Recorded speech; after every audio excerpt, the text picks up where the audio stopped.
بسم اللہ الرحمن الرحیم۔ السلام علیکم۔ 5 ہجری میں قبیلہ اشجع کا ایک وفد معاہدہ صلح کے لیے حضور صلی اللہ علیہ وآلہ وسلم کی خدمت میں حاضر ہوا۔ یہ وفد 100 یا 700 آدمیوں پر مشتمل تھا۔ یہ لوگ مدینہ آ کر محلہ شیب سلیم میں قیام پذیر ہوئے۔ حضور کو ان کی آمد کی اطلاع ملی تو آپ نے اس بات کا انتظار نہ فرمایا کہ وہ خود بارگاہ نبوت میں حاضر ہوں، بلکہ آپ خود ان کے پاس تشریف لے گئے، خیر و عافیت پوچھی اور بڑی دیر تک کمال اخلاق اور محبت کے ساتھ ان سے گفتگو فرماتے رہے۔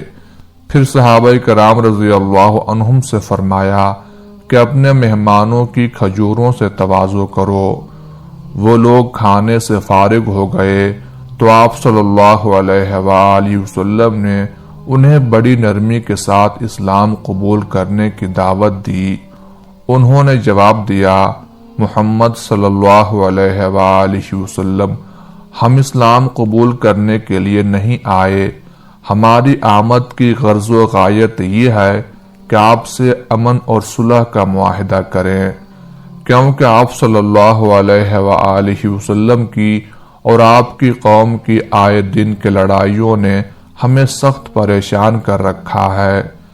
نبی رحمت صلی اللہ علیہ وآلہ وسلم نے خندہ پیشانی سے فرمایا، جو تم کہتے ہو وہ ہمیں منظور ہے۔ چنانچہ صلح اور امن کا ایک معاہدہ لکھا گیا جس کو فریقین نے منظور کر لیا۔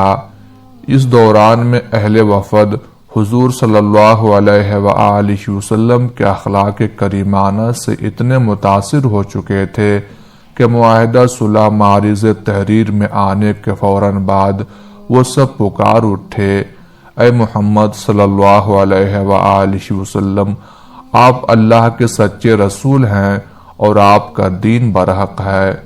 چنانچہ سب کے سب دولت اسلام سے بہرہ یاب ہو کر اپنے گھروں کو لوٹے۔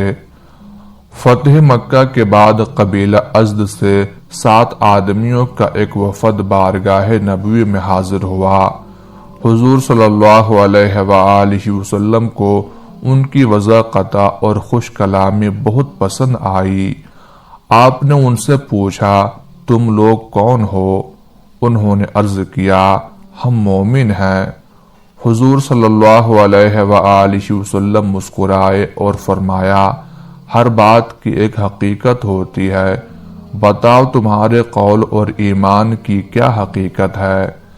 اہل وفد نے عرض کیا، ہم میں 15 خصلتیں ہیں، ان میں سے 5 تو ایسی ہیں جن کے متعلق آپ کے قاصدوں یعنی مبلغین یا داعیان اسلام نے ہمیں حکم دیا ہے کہ ان پر ایمان رکھیں، اور 5 ایسی ہیں جن کے متعلق ہدایت کی ہے کہ ان پر عمل کریں، اور 5 وہ ہیں جن کے ہم زمانے جاہلیت سے پابند ہیں اور اب تک ان پر قائم ہیں۔ حضور صلی اللہ علیہ وآلہ وسلم نے پوچھا، وہ 5 باتیں کون سی ہیں جن پر تمہیں ایمان رکھنے کا حکم دیا گیا ہے؟ اہل وفد نے عرض کیا، یا رسول اللہ، وہ یہ ہیں کہ ہم اللہ تعالیٰ، اس کے فرشتوں، اس کی کتابوں اور اس کے رسولوں کو مانیں اور مرنے کے بعد جی اٹھنے کا یقین کریں۔ حضور صلی اللہ علیہ وآلہ وسلم نے پوچھا، وہ 5 باتیں کیا ہیں جن پر تمہیں عمل کرنے کی ہدایت کی گئی ہے؟ اہل وفد نے جواب دیا، یہ کہ ہم اقرار کریں کہ اللہ تعالیٰ کے سوا کوئی معبود نہیں، نماز پابندی سے پڑھیں، زکوٰۃ ادا کریں، رمضان کے روزے رکھیں اور اگر استطاعت ہو تو بیت اللہ کا حج کریں۔ فرمایا، اچھا اب وہ 5 باتیں بتاؤ جن پر تم زمانے جاہلیت سے کاربند ہو۔ اہل وفد نے عرض کیا، خوشحالی کے وقت شکر کرنا، مصیبت پر صبر کرنا، راضی برضائے الہی رہنا، آزمائش کے وقت راست بازی پر قائم رہنا اور دشمنوں کی مصیبت پر ہنسی نہ اڑانا۔ حضور صلی اللہ علیہ وآلہ وسلم نے فرمایا، تم لوگ تو بڑے حکیم اور عالم نکلے، تمہاری حکمت و دانش گویا انبیاء کی حکمت و دانش ہے۔ اچھا، تو اب 5 باتیں میں تمہیں بتاتا ہوں تاکہ کل مجموعہ 20 باتیں ہو جائیں۔ نمبر 1، ضرورت سے زیادہ اشیاء خورد و نوش جمع نہ کرو۔ نمبر 2، ضرورت سے زیادہ مکانات نہ بناؤ یا وہ مکان نہ بناؤ جس میں تمہیں بسنا نہ ہو۔ نمبر 3، جس چیز کو چھوڑ کر کل تمہیں چلا جانا ہے اس میں ایک دوسرے کی حرص نہ کرو۔ نمبر 4، اللہ تعالیٰ سے ہمیشہ ڈرتے رہو جس کی طرف پھر تمہیں لوٹنا ہے اور اس کے حضور جواب دہی کرنی ہے۔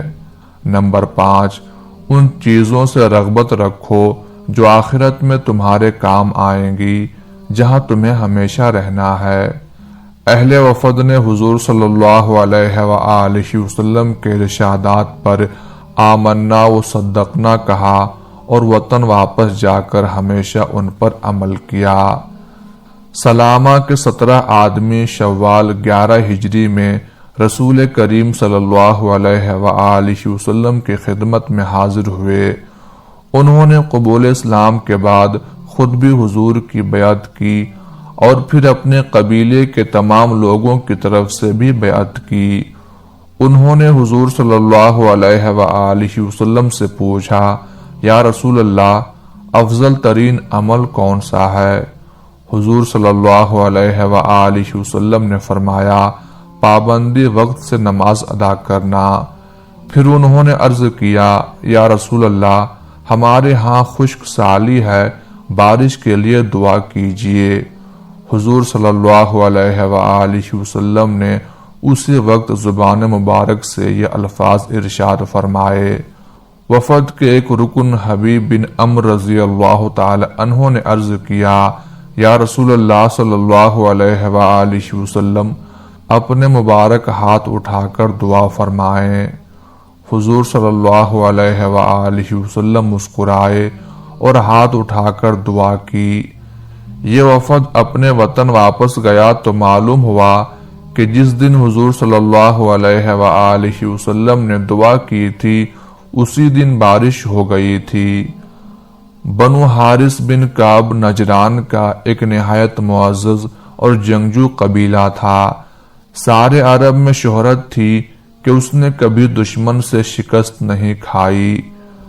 رسول اکرم صلی اللہ علیہ وآلہ وسلم نے حضرت خالد بن ولید رضی اللہ تعالی عنہ کو تبلیغ اسلام کے لیے اس قبیلے میں بھیجا تھا۔ ان کی مساعی سے یہ بہادر قبیلہ مشرف باسلام ہو گیا اور ان کا ایک وفد 9 ہجری یا 10 ہجری میں حضرت خالد بن ولید رضی اللہ تعالی عنہ کے ساتھ بارگاہ رسالت میں حاضر ہوا۔ حضور صلی اللہ علیہ وآلہ وسلم نے ان سے پوچھا کہ زمانے جاہلیت میں جو تم سے لڑا وہ ہمیشہ مغلوب رہا، اس کا کیا سبب ہے؟ انہوں نے عرض کیا، یا رسول اللہ صلی اللہ علیہ وآلہ وسلم، اس کے 3 سبب تھے۔ نمبر 1، ہم اپنی طرف سے کسی پر ظلم یا زیادتی نہیں کرتے تھے۔ نمبر 2، ہم خود کسی پر چڑھ کر نہیں جاتے تھے اور نہ لڑائی میں پہل کرتے تھے۔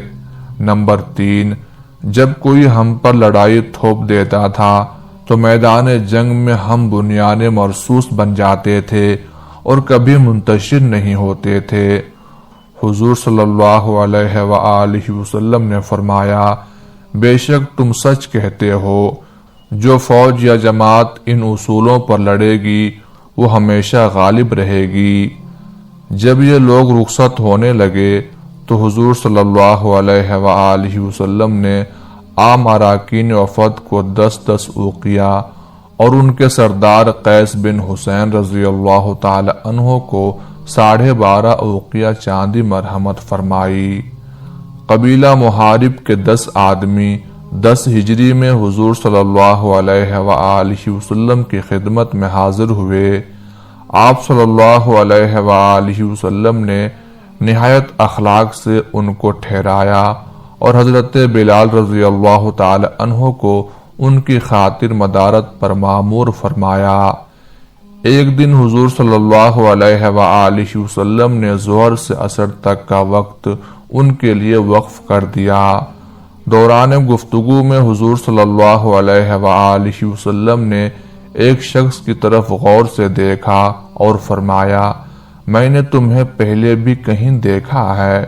وہ بولے، حضور نے بالکل درست فرمایا، آج سے سالہ سال پہلے حضور صلی اللہ علیہ وآلہ وسلم بازار عکاظ میں تشریف لائے تھے۔ آپ نے مجھے وہاں دیکھا تھا اور مجھ سے بات بھی کی تھی۔ میں نے آپ کو نہایت گستاخانہ جواب دیا تھا۔ حضور صلی اللہ علیہ وآلہ وسلم نے فرمایا، ہاں ٹھیک ہے، یاد آ گیا۔ انہوں نے عرض کیا، یا رسول اللہ، اس دن مجھ سے زیادہ بدبخت کوئی نہ تھا، میں نے سب سے بڑھ چڑھ کر حضور کی مخالفت کی تھی۔ میرے سب ساتھی تو اپنے آبائی مذہب پر مر گئے، اللہ کا شکر ہے کہ اس نے مجھے اب تک زندہ رکھا اور ایمان لانے کی توفیق بخشی۔ حضور صلی اللہ علیہ وآلہ وسلم نے فرمایا، سب کے دل اللہ تعالیٰ ہی کے قبضہ میں ہیں۔ انہوں نے عرض کیا، یا رسول اللہ، میری گزشتہ لغزشوں کے لیے معافی کی دعا فرمائیے۔ حضور صلی اللہ علیہ وآلہ وسلم نے فرمایا، اسلام لاتے ہی وہ سب گناہ معاف ہو جاتے ہیں جو حالت کفر میں سرزد ہوئے ہوں۔